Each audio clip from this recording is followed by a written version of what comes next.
Hoy nos acompaña el padre David Padrón. Padre, ¿cómo estás? Muy bien, gracias a Dios. Gracias por la invitación. Vamos a darle un fuerte aplauso al padre David, que está aquí con nosotros. Y bueno, pues, padre, la invitación es para que nos platiques, primero, ¿quién es Concepción Cabrera de Armida? Porque seguramente algunos han escuchado hablar más comúnmente de Conchita Cabrera de Armida. Claro. ¿Quién es la venerable sierva de Dios hasta el momento? Más tarde, el día de mañana, ya en unos días más, será la Beata Concepción Cabrera de Armida. Entonces, primero que todo, platícanos quién es. Después vamos a pasar a el momento de, pues, su revelación, su obra, quiénes son los misioneros del Espíritu Santo y quizá por último, el milagro que la llevó a la beatificación. Pero primero platícanos quién es Concepción Cabrera de Armida. Muy bien, pues muchas gracias por la invitación. Como ya decías, estamos ya en las vísperas de este gran evento para la iglesia. Concepción Cabrera de Armida, pues es una mujer mexicana, esposa y madre de familia, que vivió entre finales del siglo XIX y los primeros años del siglo XX. Conchita nace en la ciudad de San Luis Potosí el 8 de diciembre de 1862 y muere en la Ciudad de México el 3 de marzo de 1937. Para quienes no la conocen, vamos a estar en la postproducción, nos van a poner ahí la imagen. Perfecto. Para que ubiquen, quizá las que podemos ver, pero si nos haces favor de ya irnos revelando en exclusiva el icono oficial, ojalá que nos lo puedan pasar. Sí, claro que sí, ahorita lo vamos a poner por ahí para que ustedes lo tengan. Pues Conchita, como la llamamos comúnmente, les decía, pues fue una mujer de la sociedad potosina, nace pues en una época de México que había una convulsión social, estaba saliendo de la guerra de reforma, estaba luego la invasión francesa, la invasión de los Estados Unidos, pero Conchita nació en el seno de una familia, podríamos decirlo así, de la alta sociedad de ese entonces. Sin embargo, como ella misma lo narra en su autobiografía, ella dice que a sus papás nunca les gustó que sus hijos vivieran en el ocio. Entonces Conchita es una mujer que desde niña pues aprendió los oficios propios de una mujer de su tiempo. Aprendió a cocinar, aprendió a coser, tenía un talante artístico porque le gustaba mucho tocar el piano, cantar. Y pues dice que ella ya a los 13 años, imaginemos en la actualidad una chica de 13 años, a los 13 años ya llevaba las cuentas de una de las haciendas. O sea, sus papás los metían al trabajo del campo, a los varones, y a las mujeres en toda la cuestión administrativa. Conchita no tuvo una educación no fue a la escuela, porque en ese tiempo, pues bueno, las chicas eran consideradas, bueno, para casarse y atender al marido y la familia. Entonces Conchita va a la escuela solamente hasta el tercer año de primaria. Entonces, en aquel tiempo... Pero padre, perdón que te interrumpa, eso me parece un dato importante porque después, ahorita que nos hables de sus escritos, tenemos que subrayar esa parte. Una mujer, lo voy a decir así, quizá no es el término más apropiado, no culta para su tiempo. Entonces llega hasta el tercer año de primaria y pues obviamente eso va a tener mucho mérito cuando nos hables de sus escritos. Por supuesto, porque mira, Conchita fue una mujer que si bien estudió hasta tercer año de primaria, nosotros podemos pensar, ¿verdad? Bueno, pues hasta tercer año de primaria, ¿qué pudo haber aprendido? Bueno, lo necesario para saber escribir y leer, que era lo más importante, ¿no? Pero era virtuoso porque los 13 ya administraba, entonces las cuentas le salían re bien. Entonces las cuestiones matemáticas, las cuestiones organizativas, pues se le daban también. Ella vive en el seno de una familia cristiana, podemos decir así, normal. No vemos en la estructura de la familia de Conchita, pues algo que llame la atención, como en la vivencia de la fe. Dice que, bueno, obviamente participaba en la Eucaristía todos los domingos. Ella tenía un tío sacerdote, jesuita, que dice que, pues bueno, algunas veces visitaba la casa, pero un dato interesante, dice que les llevaba libros de lo que en ese tiempo se llamaba el Año Cristiano, que era una revista o unos folletos donde se hablaba de la vida de los santos. Entonces Conchita empieza desde muy niña a escuchar estos testimonios de hombres y mujeres que en los siglos pasados habían vivido una relación con Dios muy fuerte. Entonces ella empieza a tener la inquietud pues de buscar a Dios en lo ordinario de su vida. Nos cuenta en su autobiografía, por ejemplo, que le gustaba mucho andar a caballo. Era muy buena amazona, dice ella. Y entonces se iba en la hacienda de Jesús María en San Luis Potosí, y dice que la naturaleza le ayudaba mucho para buscar a Dios. ¿Qué edad tenía más o menos? Estamos hablando, esto es un periodo entre que ella tiene 13 a 19 años. ¿Hay alguna foto de...? Sí, claro que sí, por ahí ahorita vamos a ver que pongan una. ¿Por qué? Porque coincide esta etapa, y esto es muy interesante, cuando ella entre los 13 y 14 años, cómo lo marcaba la sociedad de su tiempo, empieza a frecuentar los bailes de sociedad.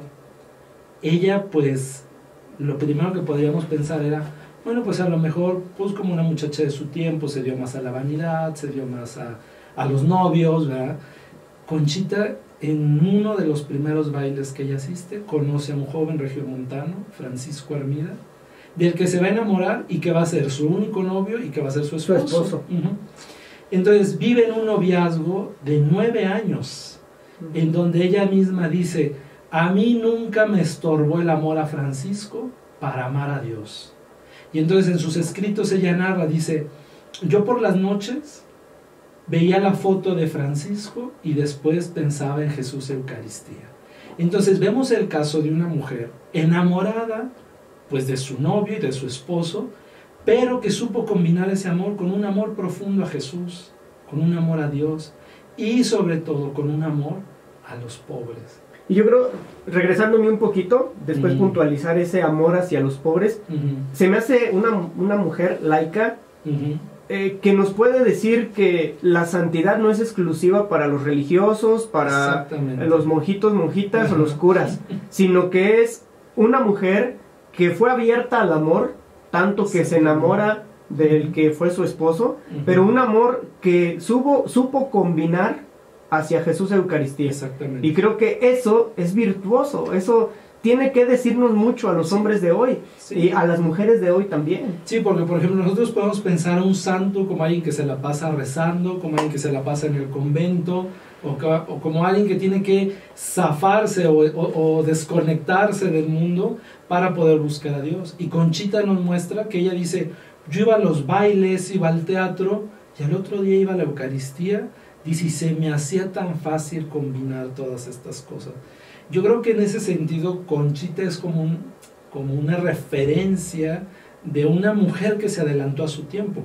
Porque ahora, pensemos que era en México, de finales del siglo XIX, con una cultura marcadamente machista a nivel social. Y Concepción empieza a desarrollar una vida social, donde, bueno, pues tuvo muchas conexiones, como lo veremos más adelante, con personajes de su época. Por ejemplo, trató directamente a la esposa de Porfirio Díaz, que formó parte de una de las obras que fundó Conchita. Trató eclesialmente, pues también a personajes de la talla de don Ramón Ibarri González, arzobispo de Puebla, Monseñor Luis María Martínez, arzobispo primado de México. Y entonces es una mujer adelantada a la sociedad de su tiempo, pero también a la iglesia de su tiempo. Porque en una iglesia marcadamente clericalista, donde los laicos no tenían injerencia, donde si los laicos varones no la tenían, mucho menos las mujeres. Claro. Entonces Conchita nos muestra pues cómo se puede vivir una vida normal, entre comillas, con un amor a Dios y con un amor a su esposo y luego a sus hijos. Porque bueno, ellos se casan cuando Conchita tenía casi 22 años y Francisco 27, y procrean 9 hijos. Entonces una familia... Tenía 22 años cuando se casan. Se casan por las dos leyes. Sí, por supuesto. La boda se celebró el 8 de noviembre en el Templo del Carmen en San Luis Potosí, donde ella, también por ahí van a aparecer unas fotos de la boda, donde ella, bueno, dice que es bien bonito el relato de la boda, porque ella dice que la noche antes de su matrimonio, dice, yo me dediqué a orar a la Virgen María para pedirle por aquel que me daría compañero para el resto de mi vida. O sea, Conchita, ella dice, Señor, yo quiero casarme y que me des muchos hijos para que te amen más que yo, O sea, la idea de Conchita no es yo quiero casarme para asegurar mi patrimonio o yo quiero casarme para pasarla bien. Conchita todo lo pensaba referido a Dios y a su reino. Entonces se levanta en la noche del día previo de su matrimonio, reza a la Virgen y luego dice que muy temprano Francisco y ella, el día de la boda, fueron a misa. Bueno, pensemos en la liturgia de antes del concilio. Claro. El matrimonio era un rito que se celebraba fuera de la misa. Entonces los dos esposos, o bueno, los dos novios antes del matrimonio, van a misa, le consagran a Dios su amor, luego celebran el matrimonio. Pero otro dato curioso, fíjate que te quiero compartir esto. Sí. En el banquete de la boda, estando ahí pues compartiendo en la fiesta, Conchita le dice allá su esposo, Francisco, le dice, te voy a pedir 2 cosas y no me las vayas a negar. ¿Quién sabe qué pensaría Francisco, sí, verdad? Que le iba a pedir. Y le dice, que me dejes ir a misa todos los días y que no vayas a hacer celos. Porque Conchita, como ustedes están viendo en las fotografías que aparecen, era una mujer muy guapa. Claro. Una mujer atractiva. Y ella dice, yo solamente tuve ojos para el que es mi marido. Entonces, Conchita empieza a platicar también en sus escritos cómo la vida de matrimonio pues es una gracia para ella, pero es una gracia también para el esposo. Tanto es que ya en los últimos años de Francisco, cuando él estaba enfermo, antes de morir dice que le preguntaba, ¿ya fuiste a misa? O sea, él le cumplió lo que le pidió. Y luego también pues nos habla, por ejemplo, de la suegra y de las cuñadas. Yo sé que a lo mejor muchos que nos están viendo piensan que... Y Conchita lo dice, poco a poco me fui ganando con mucha paciencia el amor de mi suegra y de mis cuñadas. Y subrayar eso, con mucha paciencia. Con mucha paciencia. Perdón que me regrese un poquito, padre. Ese espíritu de sacrificio, de piedad, de amor a Jesús Eucaristía.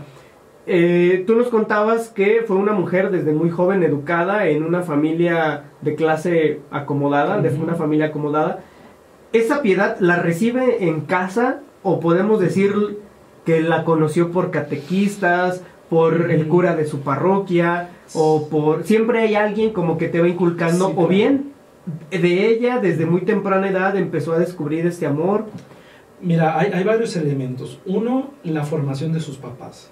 O sea, ella católicos. Dice que sus papás todos los días rezaban el rosario con los empleados de las haciendas o con los empleados de la casa.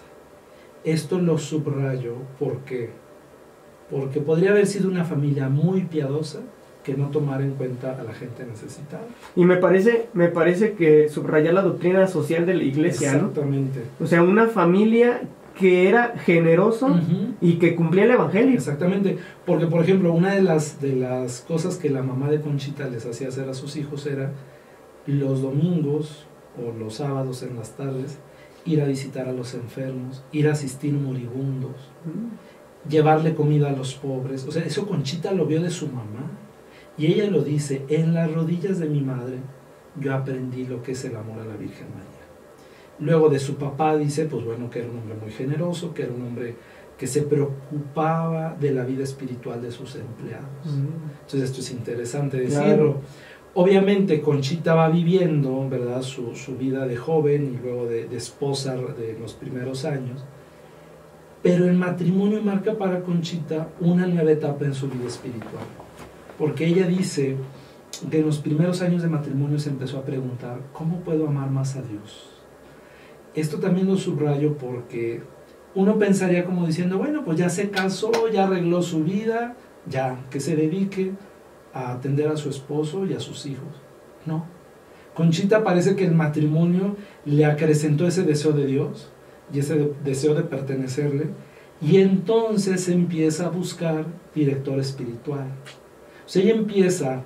Imaginémonos una muchacha a los 25 años de casada, perdón, 25 años de edad, ya casada, 3 años de casada, con los primeros hijos, empieza a frecuentar sacerdotes que decían, padre, explíqueme qué son las virtudes, explíqueme cómo amar más a Dios. Inquieta. Exactamente, y ella lo dice, muchos de ellos me decían, ya no se preocupe, usted ya tiene una vida virtuosa. Pero ella decía, no, yo sentía en mi interior que me faltaba algo más. Llegamos así al año más o menos de 1893 y tiene un encuentro con un sacerdote jesuita, el padre Alberto Mir, español, que estaba allí en San Luis Potosí, y él va a ser el primero que le va a ayudar a Conchita a llevar una vida espiritual más en forma, vamos a decirlo así, con un proceso que va a durar 10 años, más o menos, un poco más, pero donde Conchita va a empezar a desarrollar una vida espiritual más fuerte.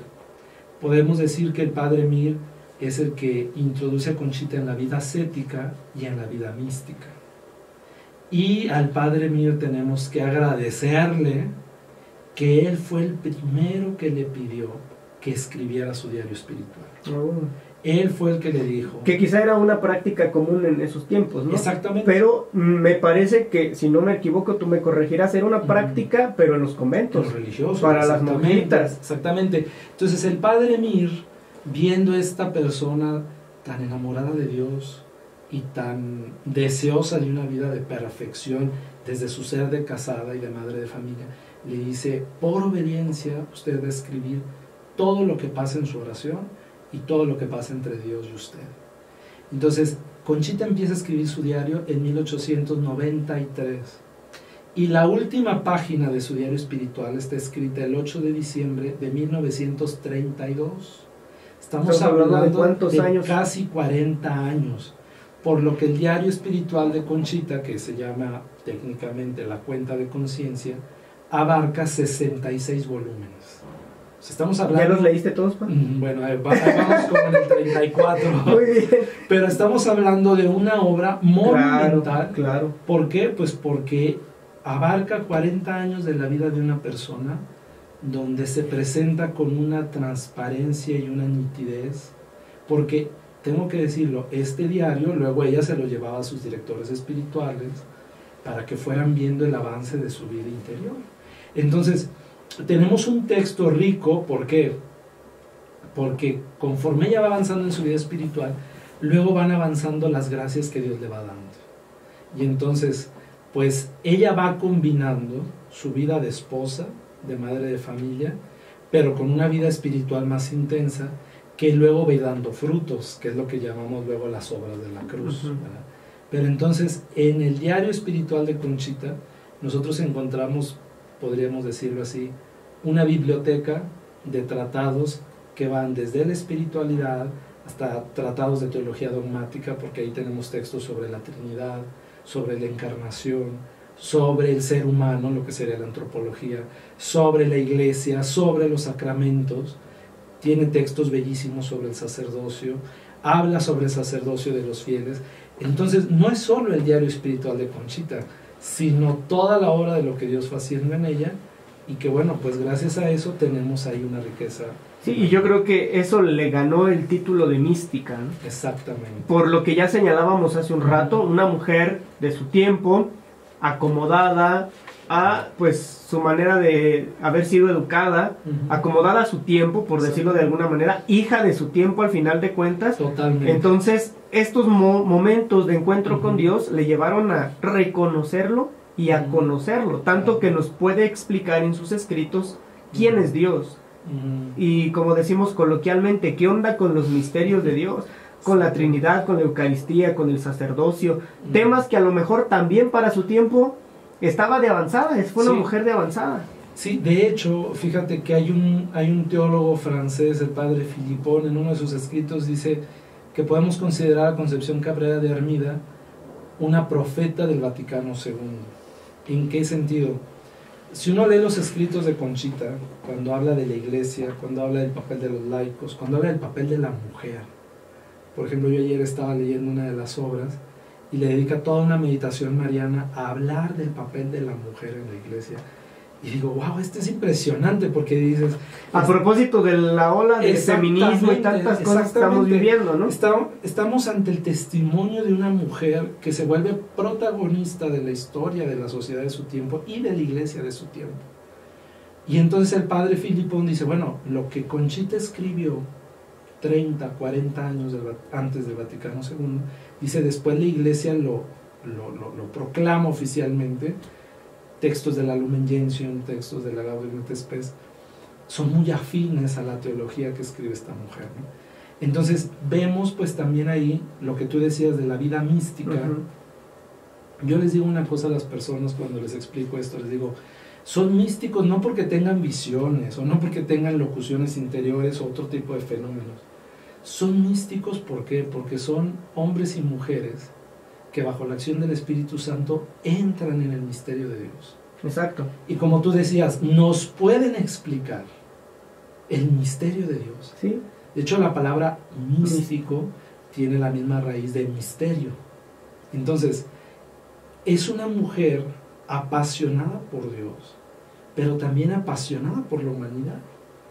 Jesús le va explicando en estas gracias místicas, ¿verdad?, que lo que está haciendo en ella pues es ir transformando su corazón para que se parezca al de Jesús. Claro. Si recordamos Filipenses 2, Pablo dice, ¿verdad?, tengan los mismos sentimientos del corazón de Cristo. Y aquí lo vemos en una mujer laica, esposa y madre de familia, que en un momento de su vida dice, haciendo un acto de amor por Dios, que lo único que se le ocurría decir era, Jesús, Salvador de los hombres, sálvalos. Esa frase se vuelve como el grito misionero de Conchita. Pedía, dice ella, clamaba a Dios la salvación de las almas. Y que ahora esa frase la tenemos en la liturgia. Cuando terminamos la consagración, hay una expresión, este es el misterio de nuestra fe. Exacto. Cristo se entregó por nosotros. Salvador del mundo, sálvanos. Tú que... Exactamente. Esta expresión, ¿no? Es la expresión de un corazón enamorado de Dios, pero que eso no la vuelve como en una relación intimista de Dios y yo y alejado de la sociedad y olvidado de tus compromisos, ¿no? Sí, exactamente, sino que la mete en la sociedad de su tiempo. Y otra cosa que también quiero compartirte es, fíjate, de su ser de mamá, pues como todas las mamás, ¿verdad?, que va educando a sus hijos, 2 de sus hijos abrazaron la vocación religiosa. Decías que tuvo 9 hijos. 9 hijos. 9 hijos. Ajá. Antes de venir aquí a sentarnos a platicar, platicábamos aparte, fuera de cámara, y me decías que 2 de sus hijos fallecieron siendo muy bebés, ¿no? Sí, bueno, 3 hijos mueren pequeños. 3, ok. Ajá, porque, bueno, por enfermedades, en un accidente, pero luego del resto de los hijos, Concha, la hija mayor, tuvo 2 mujeres, Concepción y Guadalupe. La hija mayor, ella ingresa como religiosa de la Cruz del Sagrado Corazón de Jesús, que va a ingresar a la congregación fundada por su mamá, sin saber que su mamá era la fundadora. ¿Cómo? Bueno, porque, ahorita explicaremos un poco esto, cierro la idea nada más. Sí. Manuel, el segundo hijo mayor, el primogénito era Francisco, el segundo hijo varón de los mayores, él entra con los jesuitas, porque como ya dijimos, tenía un tío jesuita, Conchita, y luego Conchita tuvo un hermano jesuita. Entonces, pues Manuel veía el testimonio de los jesuitas, y entra con ellos. Ahora, Conchita, su aporte a la iglesia principalmente tiene que ver con la fundación de 5 obras apostólicas. Estas 5 obras son el Apostolado de la Cruz, que es una asociación para laicos y para todos los bautizados que quieren vivir en el mundo esta espiritualidad que nosotros llamamos la espiritualidad de la cruz, ¿no? La segunda obra, Conchita funda, junto con el padre Alberto Mir, en 1897, las Religiosas de la Cruz del Sagrado Corazón de Jesús. Es una congregación religiosa de vida contemplativa que su principal tarea es la adoración al Santísimo día y noche, para pedir por el mundo, pero especialmente la santificación de los sacerdotes. ¿Y actualmente ellas siguen? Sí, por supuesto. Okay. Tienen presencia en México, en Estados Unidos, en Centroamérica y en Italia. Okay. Hay diferentes monasterios de ella. Las Hermanas de la Cruz pues fueron fundadas por la inspiración de Conchita, sin que Conchita fuera religiosa de la Cruz. Okay. Y esto lo quiero subrayar porque algunas gentes le dicen a Conchita la madre Conchita. Y luego por ahí en la historia de México hay una madre Conchita que no está tan bien parada por el acontecimiento de Álvaro Obregón, pero en fin, no me voy a meter en problemas.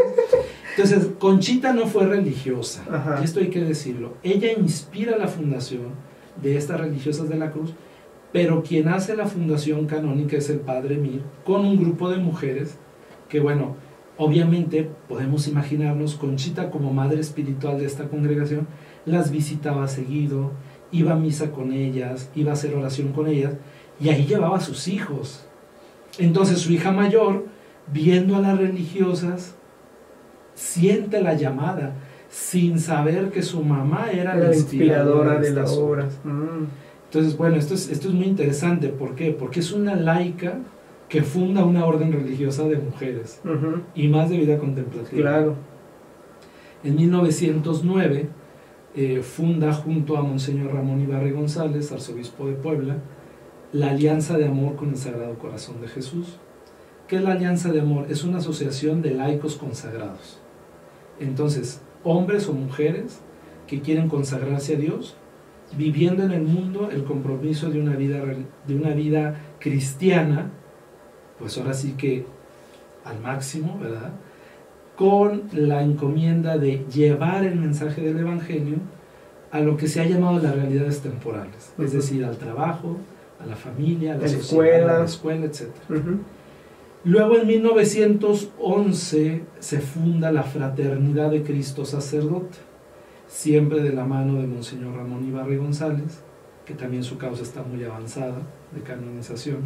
¿Él ya es beato? No, es venerable también. Okay. Entonces, junto con él, dicen, vamos a hacer una asociación para los sacerdotes que sean diocesanos, pero que quieran vivir esta espiritualidad, sin vivir en la vida religiosa. Entonces, esa es la cuarta obra. Y la quinta obra, pues somos nosotros, ¿verdad? Somos los hijos menores, ¿verdad?, de Conchita, porque los misioneros del Espíritu Santo fuimos fundados en 1914. Esta fundación se da gracias al apoyo de don Ramón Ibarra, que él logra el permiso de que venga a fundarnos un misionero francés, el padre Félix de Jesús Rouget, que pertenecía a la Sociedad de María, que había conocido a Conchita en 1903, pero hasta 1914 logran el permiso. Entonces es una historia muy interesante, porque si nos ponemos a pensar, de 1895, que se funda el Apostolado de la Cruz, a 1914, pasaron muchos años. Claro. Y en México pasaron muchas cosas. Estamos en los últimos años del Porfiriato, claro. Estamos en el estallido de la Revolución Mexicana, y estamos en los primeros años de la persecución religiosa. Entonces, ¿cómo el Señor suscita en su iglesia 5 obras apostólicas fundadas por la inspiración de una esposa y madre de familia? Eso es lo increíble del aporte de esta mujer a la iglesia, no solo de México, sino del mundo. ¿Por qué? Porque miren, de estas 5 obras, luego se fueron desprendiendo otras más, y en la actualidad somos 18 institutos que formamos lo que se llama la Familia de la Cruz. Muy bien. Padre, me llama la atención porque hace un rato subrayábamos la característica del ser mística de Conchita, ¿no? Y cómo Dios va suscitando la inspiración en ella para el trabajo apostólico. Y me llama mucho la atención lo que decías hace un momento sobre la fundación de estas religiosas que son contemplativas y específicamente para la adoración del Santísimo.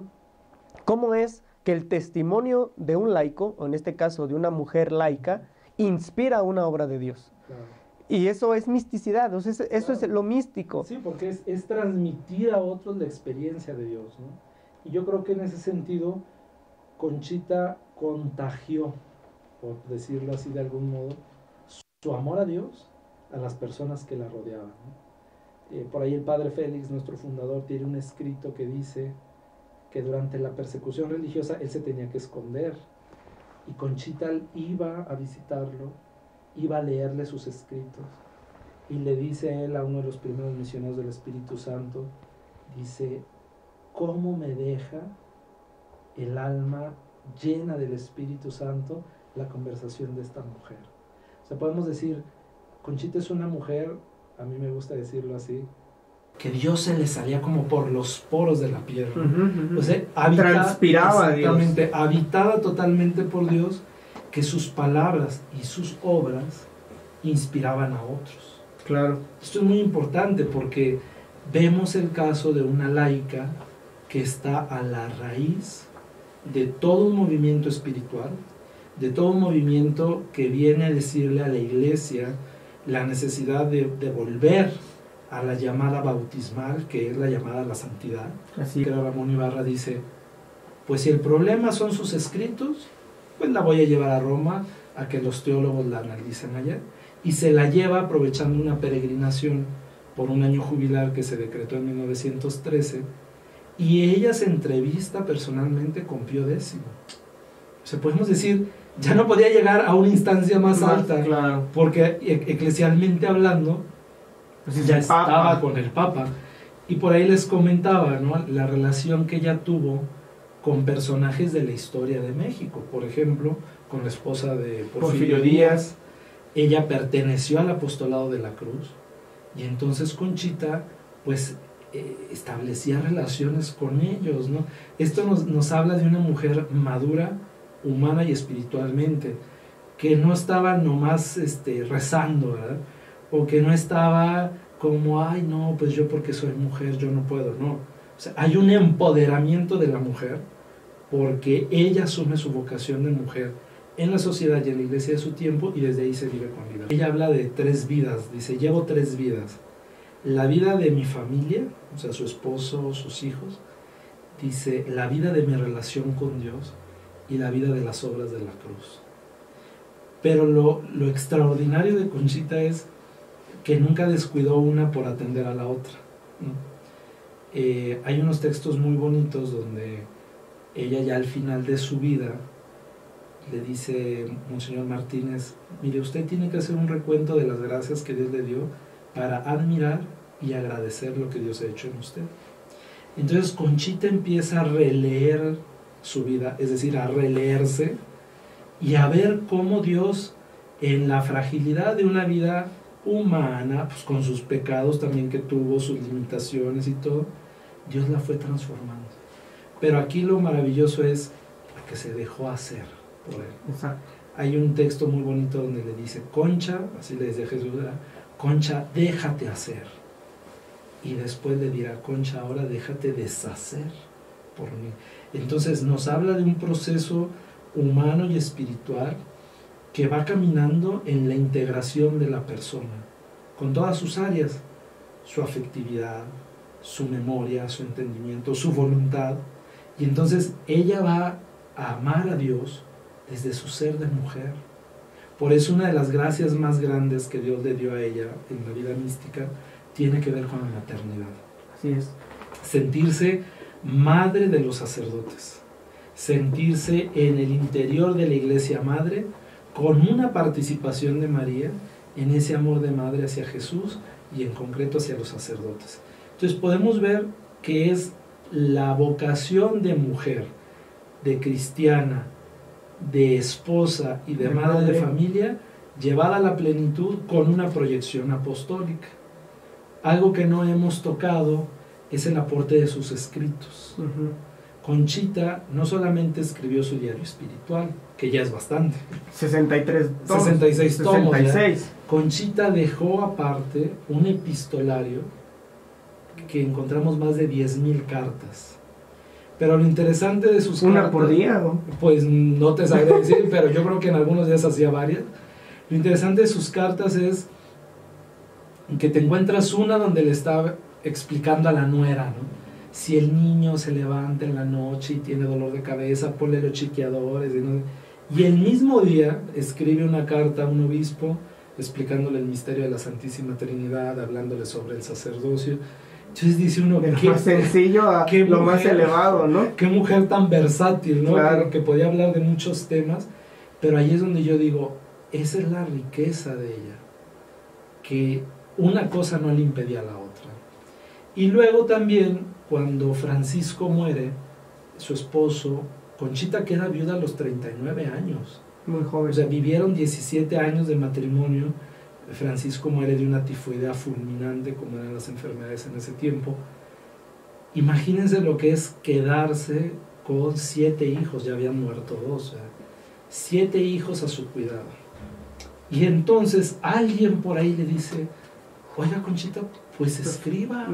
Si a usted se le da mucho eso de escribir, escriba. Y ella escribe un libro que se llama Ante el altar, que son meditaciones para la adoración eucarística. Pues fue tanto el éxito que tuvo el libro, que en vida de Conchita el libro se había traducido a más de 7 idiomas. A partir de ahí Conchita empieza a escribir obras de devoción, de piedad, de teología, y de las obras publicadas de Conchita y algunas inéditas que aún conservamos, son más de 40 obras. Entonces, Conchita empieza a evangelizar a través de la prensa. Claro. Pero lo curioso es de que como ella era muy humilde y no quería que supieran que esos libros eran de ella, no los firmaba. No los firmaba. Entonces uno encuentra todos los libros de Conchita firmados con el seudónimo del autor de Ante el altar. Así los firmaba. Y un día yo dije, bueno, ¿y cómo firmó la primera edición de Ante el altar? Entonces me metí al archivo, busqué una edición de la primera de Ante el altar, y dice, este libro está escrito por un pecador arrepentido. Hasta después que Conchita fallece, pues ahora sí que recibió todos los derechos de autor, claro, en sus libros. Pero ese es otro aspecto en el que podríamos reconocer a Conchita como escritora. Claro. Imaginémonos en México qué mujer ha escrito tanto como ella, ¿no? Porque obras publicadas, cartas, el diario espiritual, suman más de 60,000 páginas de todo lo que tenemos escrito por ella, y esto hay que decirlo, todo está escrito a mano. Conchita escribía todo a mano. Los libros que le editaban se los transcribían después, los mandaban a España. En España había una casa editorial que se llamaba La Hormiga de Oro, y luego mandaban los libros para acá. Pero un dato interesante, cuando se entrevistó con Pío X, le llevó a regalar un libro de Ante el altar en italiano. Eso quiere decir que ya en vida de Conchita sus libros habían alcanzado mucha difusión. Pues vámonos a lo concreto de la actualidad. ¿Qué representa para el México de hoy, con toda esta ola de situaciones políticas, culturales, emocionales, eclesiales, todo el fenómeno México, si lo podemos llamar así? ¿Qué representa que la beatificación sea en el país? Claro. De una mujer laica, madre de familia, esposa, escritora, como lo acabamos de ver, con más de 60,000 páginas, ¿o cuántas dijiste? Más de 60,000 páginas escritas, inspiradora de obras apostólicas y obras religiosas. ¿Qué representa para nosotros hoy?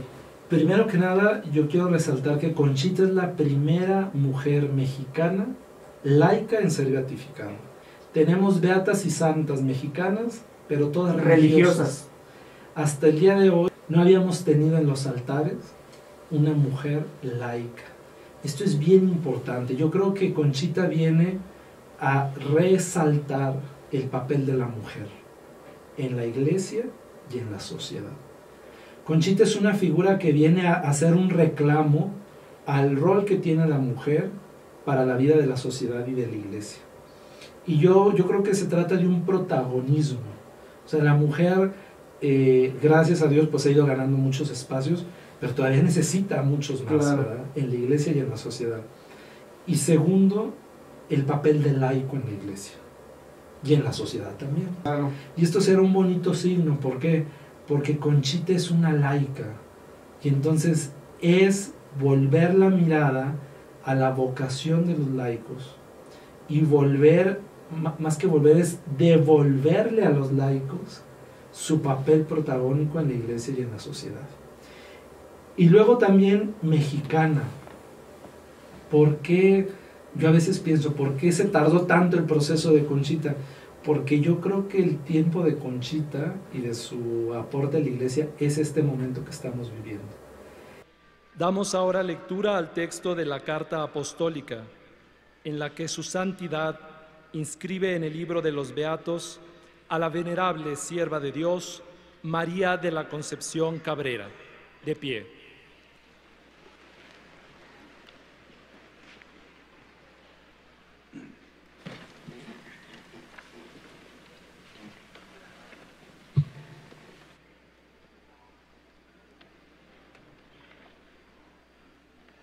Nos vota fratres nostri, caroli, Eminenza Cardinalis Aguiarretes, Archiepiscopi Metropolita Messicani, nec non plurimorum aliorum fratrum in episcopatu, multorumque Christe fidelium explentes, de congregationes de cause santorum consulto, autoritate nostra apostolica, facultate facimus, ut venerabilis serva Dei, Maria a Concepzione Cabrera, vidua Armida, Christe fidelis laica et mater familie, que divina voluntate petitet amplecta, Christi cruce salvificam virtutem testata est, varia religiosa et secularia instituta condenda inspirans, beate nomine imposterum appelletur, atque dia tertia mensis marcis, qua in celum morta est, quot annis in locis et modis iure statutis celebrari possit. In nomine Patris et Filii et Spiritus Sancti. Amen.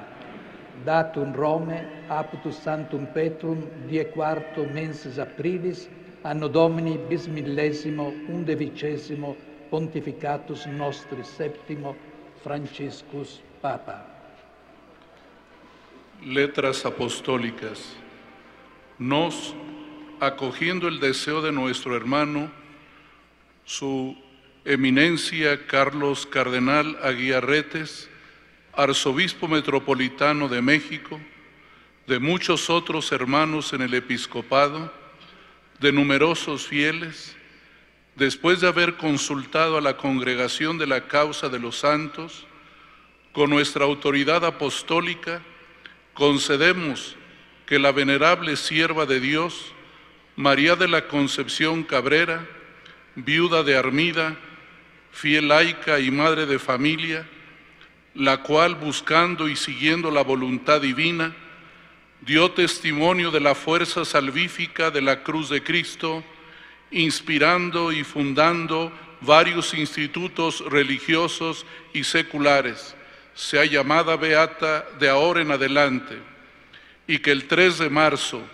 día de su nacimiento en el cielo, pueda ser celebrada cada año en los lugares y modos establecidos por el derecho. En el nombre del Padre, y del Hijo, y del Espíritu Santo. Amén. Dado en Roma, junto a San Pedro, el día 4 de abril del año del Señor 2019, séptimo de nuestro pontificado. Francisco. Recibamos con mucha devoción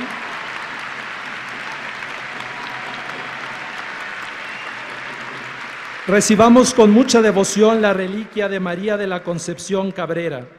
La reliquia consiste en una venda con sangre de la nueva beata. La presentan la hermana Consuelo Armida, nieta de la beata, y el señor Jorge Treviño, quien fue favorecido con el milagro atribuido a la intercesión de la nueva beata. Acompañamos la procesión con el canto.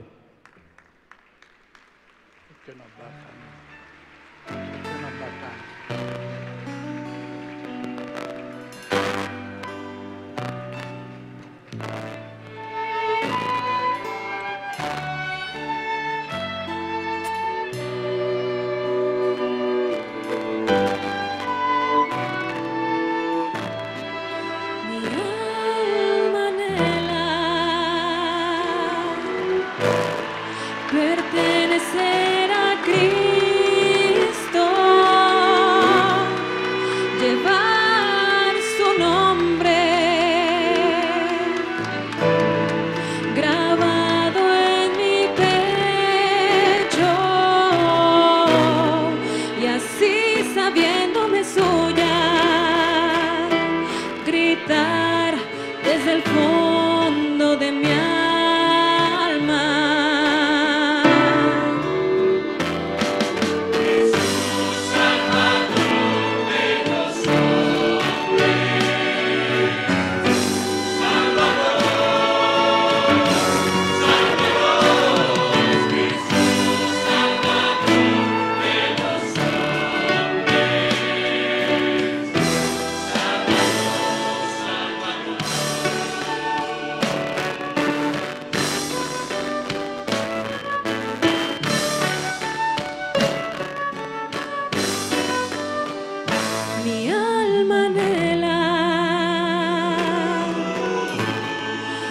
pertenecer a Cristo, llevar su nombre grabado en mi pecho, y así sabiéndome suya,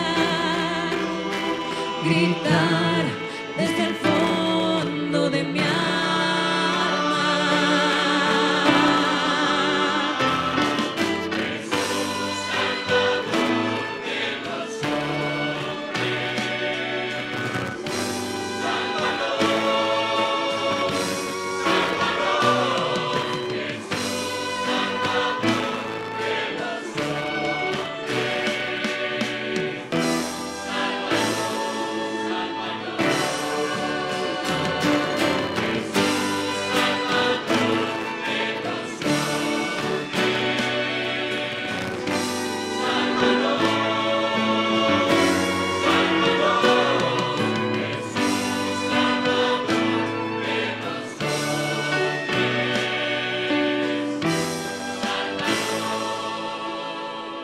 Sálvalos.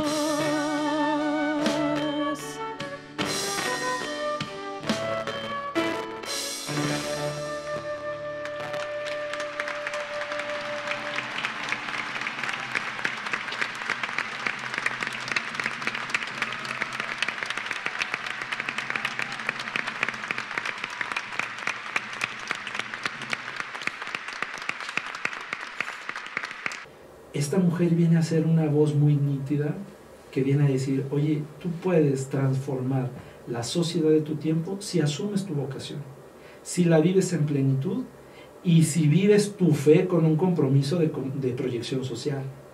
O sea, todo lo que se ha hecho en la obra de la cruz a nivel social en la iglesia tiene su raíz en una experiencia de una mujer que supo decir que sí al proyecto del Señor y que supo asumir su vocación con plenitud. Así es. Y yo creo que ese es el más grande ejemplo que tenemos de ella. Bueno, obviamente si leemos sus obras y vemos sus escritos y Por demás, supuesto que encontraremos muchas cosas más, pero lo particular del papel de los laicos. No se trata del empoderamiento de los laicos, como algunos quizá puedan decir, ¿no? Porque ahora sí, entonces vamos a tirarle a la estructura y nos vamos a poner...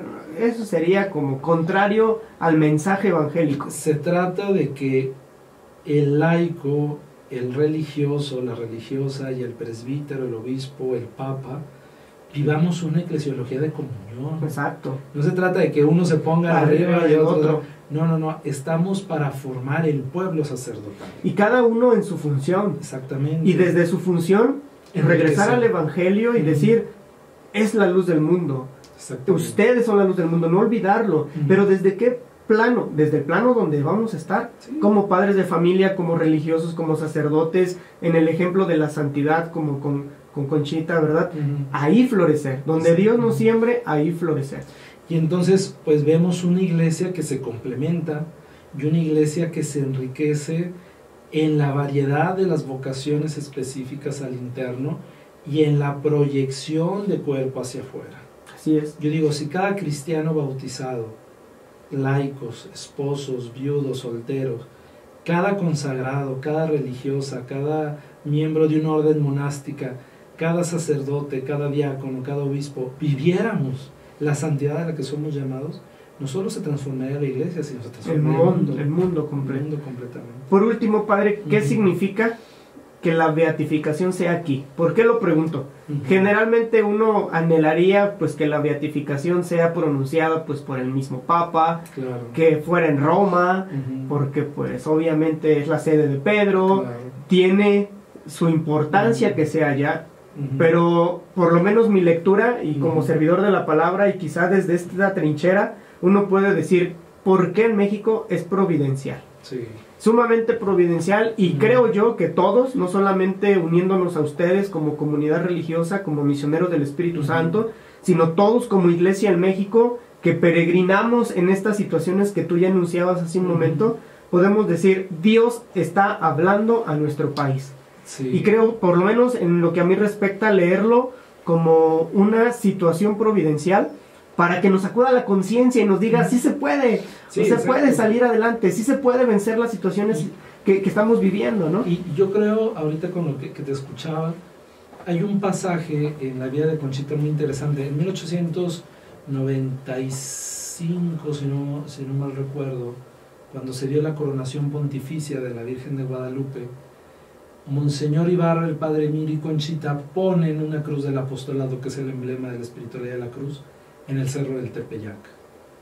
Ahora se conserva una cruz ya más moderna, la actual fue retirada, pero si ustedes van un día a la basílica... La original fue retirada. Ajá, Okay. La original fue retirada porque era una cruz de madera, la actual está en concreto, con la insignia del corazón de Jesús, a lo mejor por ahí ahorita ponen la foto, pero estando en la celebración de la coronación pontificia de la Virgen, Conchita no pudo entrar a la basílica. Se tuvo que quedar a oír la misa en la sacristía.